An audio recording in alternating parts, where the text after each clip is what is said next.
कि मेरे सनातनी भाइयों, वेदों से जुड़े रहिए, वेद की संस्कृति से जुड़े रहिए, क्योंकि जो लोग वेद की संस्कृति को जिन्होंने नहीं अपनाया, उन्हीं के नाम आज जावेद और नावेद है।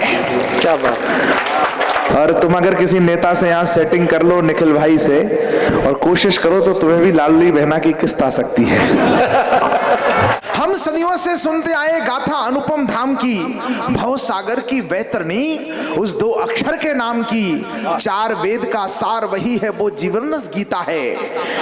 चार वेद का सार वही है। इसरो के चीफ ने कहा कि हमें चंद्रयान के लिए, विज्ञान के लिए जो सूत्र हैं वो वेदों में मिले हैं। मैं अपने भाइयों से एक बात कहना चाहता हूं कि मेरे सनातनी भाइयों, वेदों से जुड़े रहिए, वेद की संस्कृति से जुड़े रहिए, क्योंकि जो लोग वेद की संस्कृति को जिन्होंने नहीं अपनाया, उन्हीं के नाम आज जावेद और नावेद है।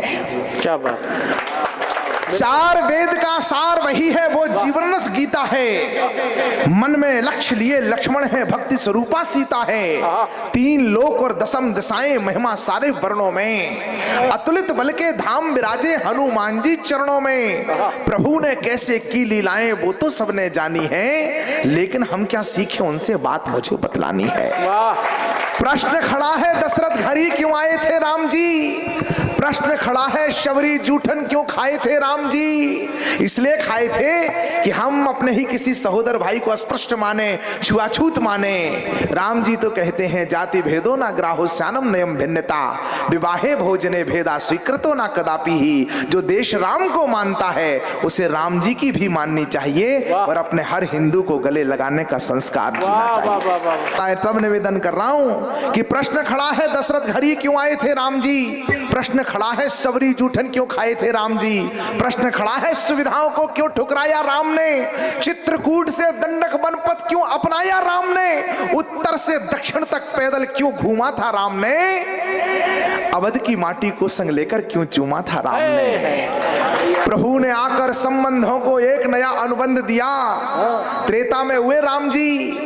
इसके बाद संसार के सारे रिश्ते जिस दर्पण में देखे गए, उस दर्पण का नाम है पंकज भैया राम।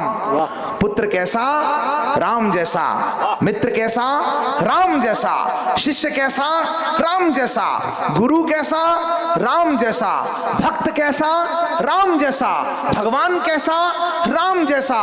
राजा कैसा, राम जैसा। नागरिक कैसा, राम जैसा। और किसी ने रावण के कान में पूछा शत्रु कैसा, वो भी बोला राम जैसा। वाह। प्रभु ने आकर संबंधों को, और मैं जो कहता हूं तर्क से कहता हूं, सुलोचना की किसी ने कोई पूछे यार शत्रु कैसे राम जैसा। सुलोचना पहुंची, मां मैं अपने पति का सब आया है, उसका सर नहीं है। मैं अपने पति के अंतिम दर्शन करना चाहती हूं, उनका मुख देखना चाहती हूं, क्या करूं।